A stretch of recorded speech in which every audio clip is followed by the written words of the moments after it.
Alten, c'est un distributeur de carburant alternatif. Alors, quand on parle de carburant alternatif, c'est toutes les solutions qui permettent de sortir du carburant fossile. Donc ça peut être à la fois des biocarburants, mais des solutions gazeuses comme le bio-GNV, l'hydrogène vert et maintenant l'électrique.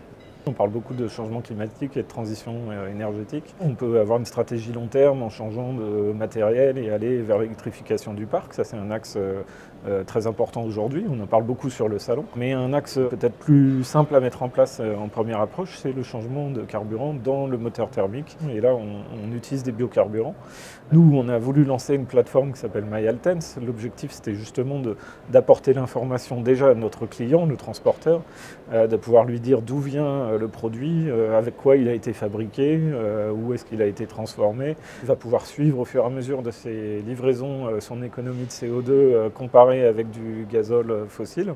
Le transporteur va pouvoir utiliser l'information et la valoriser auprès de son donneur d'ordre en transformant les tonnes de CO2 économisées via la solution, en les transférant vers son client final qui va pouvoir l'intégrer directement sur son bilan carbone interne.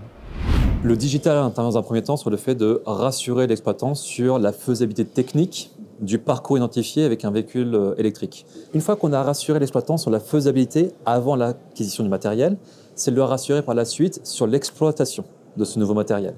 Donc on a des premiers outils. Le premier, c'est la planification d'itinéraire qui, elle, va permettre, en fin de compte, à l'exploitant très facilement sur sa plateforme Rio de dire mon véhicule, il part de là, il doit aller à telle destination, il aura autant de points d'arrêt qu'il indiquera. Quel sera le temps de parcours pour mon véhicule et quels seront les éventuels points de recharge intermédiaires. La recharge des batteries, c'est une étape cruciale dans l'exploitation d'un véhicule électrique.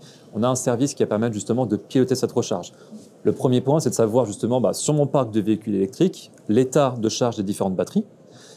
Et pour les véhicules qui seraient branchés, justement, on va pouvoir programmer la charge. On va également utiliser l'énergie de la borne pour pré-climatiser le véhicule, c'est-à-dire soit le chauffer en hiver ou le rafraîchir en été tout simplement, pour éviter, en fin de compte, lorsqu'on a parcouru les premiers mètres, de déjà puiser dans la batterie, simplement pour climatiser l'habitacle. Le conducteur qui arrive le matin, le véhicule est déjà chargé, au niveau de charge nécessaire pour faire la tournée, il est pré-climatisé, donc il est déjà chauffé, et le parcours est déjà chargé dans le GPS. Donc on va, en fin de compte, demander au conducteur de se concentrer vraiment ce pourquoi il a été embauché, conduire le véhicule.